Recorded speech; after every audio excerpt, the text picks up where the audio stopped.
কোথা দিয়ে ওঠে দেখো, কি গুন্ডাটাই না হয়েছে দেখো, কি হয়েছে, কি গুন্ডাটাই না হয়েছে দেখুন। আরো মারমার যাতে ভিডিওতে আর কেউ কোনো কথা শুনতে না পারে। ভিডিও করতে গিয়ে তো ঘুরে যাবো লরির টাকার। হয়তো আমি বিশেষ ভাগ্যবান, পৃথিবীর প্রথম বৃষ্টির ফোঁটাটা আমার হাতে পড়লো। ফোনটা লুকিয়ে রেখেছিলাম, নালে বৃষ্টি পর চুরি করে নিচ্ছিল। রাত্রিবেলা এরকম দেখতে হয় ডানলপ, কেউ যায় না। হ্যালো বন্ধুরা, গুড মর্নিং। এখন চলে এসেছি আপাতত আড়িয়াদহ ঘাটে। আড়িয়াদহ ঘাটে এসে পাট বাড়ির তো এখানে এখন বসে আছি গঙ্গার পাড়ে, মনোরম পরিবেশ। আমরা ফটোশুট করছিলাম, ফটোশুট হয়ে গেছে, এখন আমরা যাব বাড়ির দিকে। ও আমাকে বাড়িতে ছেড়ে অফিসে যাবে। হ্যাঁ, তাই সেজে গুজে এসে দেখেছেন ফটোশ্যুটের জন্য। এইটাই লাস্ট লোকেশন ছিল যেখানে ফটোটা শ্যুট করার জন্য আজকে ঠিক করা হয়েছিল আমাদের। তো হঠাৎ ঠিক করা হয়েছে, ও বললো ফটোশ্যুট করবো, আমি বললাম হঠাৎ আমারও ইচ্ছা যায় যে একটু ঘুরে আসি আড়িয়াদহ ঘাট থেকে। টুপ টুপ টিপ টিপ করে বৃষ্টিও পড়ছে, বাকিরা চলো রাস্তায় যেতে। তো ও দেখতে পাচ্ছে না আমার হাতে ফোঁটা পড়ছে ঘাটটা। গঙ্গার ঘাট, আর এই জায়গাটা ছোটবেলা স্কুলের টাইমে পড়তে বন্ধুদের সাথে দেখুন বসে কাণ্ড দেখুন, ওপরে উঠে বসে এখানে আড্ডা মারতে আসতাম ছোটবেলা। কাণ্ডটা দেখেছেন কোন চাঁদে উঠে গেছে। পরে আবার আসলাম, তো মজা লাগছে। এর আগেও এসেছিলাম, বাট এর ওপরে ওঠেনি। অনেক বছর পরে ও এরপরে উঠলো, যখন বন্ধুর সঙ্গে আসো তখন উঠছো। টুক করে নেমে যাই।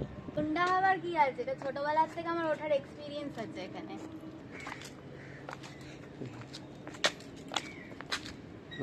দেখো সুন্দর করে এই জায়গাটা সাজানো হয়েছে। পৌঁছে গেছি বাড়ির সামনে, এখানে খুব বৃষ্টি পড়ছে, খুব মানে ওই আর কি টিপ টিপ টিপ টিপ করে কন্টিনিউ বৃষ্টি পড়েই যাচ্ছে।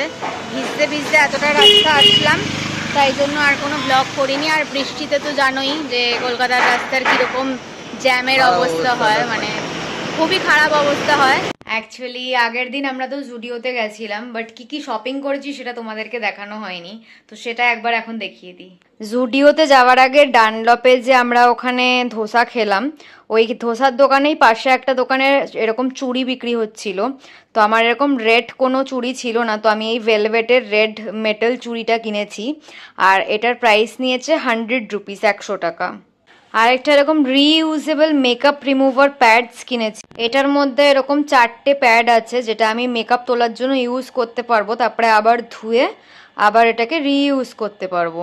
আর এটার প্রাইস নিয়েছে 79 রুপিস। নেক্সট আমার মায়ের জন্য এই গাউনটাকে কেনা হয়, খুবই সুন্দর একটা কালার, মিষ্টি একটা কালার। আর আমার মা যেহেতু প্রচণ্ড ফর্সা, তাই আমার মাকে এইসব কালারে খুবই সুন্দর দেখতে লাগে। And this is in the size XXL, আর এটার প্রাইস নিয়েছে 899।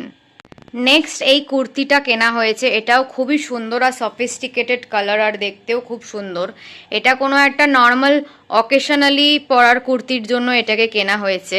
এটাও হচ্ছে XXL, আর এটার প্রাইস হচ্ছে 799। নেক্সট হচ্ছে এই ব্ল্যাক আর হোয়াইট স্ট্রাইপের শার্ট স্টাইলের একটা ওয়ান পিস বা একটা মিডি ড্রেস, একটা টপ বলতে পারো, যেটা আমার মা লেগিংস বা প্লাজো বা জিন্স কিছুর একটা ওপরে পরবে। এটা হচ্ছে ইন দ্য সাইজ XL, আর এটার প্রাইস নিয়েছে হচ্ছে 699। নেক্সট একটা এরকম মারুনিশ পার্পল কালার বলতে পারো, এরকম একটা কালারের লেগিংস কেনা হয়েছে ইন দ্য সাইজ XXL, আর এটার প্রাইস নিয়েছে 299। নেক্সট একটা এরকম মাল্টি কালার ল্যাভেন্ডারের মাল্টি কালারের একটা সোয়েটার কেনা হয়েছে। এখানে হোয়াইট আছে, পিঙ্ক আছে, পার্পল টাইপের একটা কালার আছে, আর ল্যাভেন্ডার আছে। এরকম একটা কি বলবো ক্রোশে একটা সোয়েটার টাইপের কেনা হয়েছে। এটা অ্যাকচুয়ালি আমরা দুজনেই ইউজ করতে পারবো। এটা সাইজ XXL এ কেনা হয়েছে, আর এটার প্রাইস হচ্ছে 799। বাট মায়ের হচ্ছে এটা একদমই ফিটিংস হচ্ছে, তো মাও এটা ইউজ করতে পারবে। আর আমার হচ্ছে এটা খুব ওভার সাইজ হচ্ছে, তো over size crochet sweater is very in this season, তাই জন্য আমিও এটাকে ইজিলি ইউজ করতে পারবো উইন্টারে। দেন আমার জন্য একটা ওয়ান পিস কেনা হয়েছে, এরকম হোয়াইট আর রয়্যাল গ্রিন কালারের মধ্যে, এরকম একটা ইন্ডিয়ান স্টাইলের ওয়ান পিস। এরকম আমার কিচ্ছু প্রোডাক্ট নেই, তো ওই জন্য এটা আমি কিনেছি আমার জন্য। এটা হচ্ছে in the size extra small, আর এটার প্রাইস হচ্ছে 699।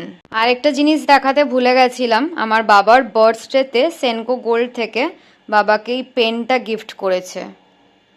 আর কিছু ইনার গার্মেন্টস কেনা হয়েছে, যেহেতু জুডিওর ইনার গার্মেন্টস আমার খুব পছন্দ, তো জাস্ট ইনার গার্মেন্টস কেনা হয়েছে। That's all for the Zudio haul. Hi guys, রাত 11টা বাজে, এখন এখন আমরা আবার বেরিয়েছি। প্রচন্ড বৃষ্টি হচ্ছিল, তাই জন্য এতক্ষণ ব্লগ করতে পারিনি। এখন বৃষ্টিটা একটু কমেছে, তাই আপাতত আমরা যাচ্ছি ডানলপের দিকে। আইসক্রিম খেতে ডানলপের দিকে যাচ্ছি, জানি না দোকান খোলা পাবো নাকি। এখন এই রাত্রিবেলা 11টার সময়ও আমরা জ্যামে আটকে আছি। আজকে আমি 1 ঘন্টা এখানে দাঁড়িয়ে বাড়ি গেছি, আজকে আইসক্রিম দোকানে হয়তো পৌঁছাবো 1 ঘন্টা এখানে দাঁড়িয়ে। এই দেখো ডানলপে এসেছি আমরা আইসক্রিম খেতে। এই যে এটা আইসক্রিমের দোকানটা, যেটা বন্ধ হয়ে গেছে। ডানলপের অবস্থা দেখো রাত 11:15-তে। এগুলো হচ্ছে লোকের দেখা, বাড়ির লোকেরাও জানে না যে ডালডাব রাত্রেবেলা এরকম থাকে। হ্যাঁ, এত ভিড় থাকে এত সন্ধ্যেবেলা। ভিড় থাকে সন্ধ্যেবেলা। সো আমরা ডানলপ ফানলপ দিয়ে ঢুকে লেক ভিউ দিয়ে ঘুরে আমরা এখন এসেছি বনহুগলিতে দাঁড়িয়ে আমরা খাচ্ছি mango ice cream. Ending the blog right now. যদি ভালো লেগে থাকে then please do like, comment, share and subscribe to our YouTube channel and don't forget to follow us on Instagram. আবার খুব জলদি একটা নতুন ভিডিওর সাথে দেখা হবে। বাই।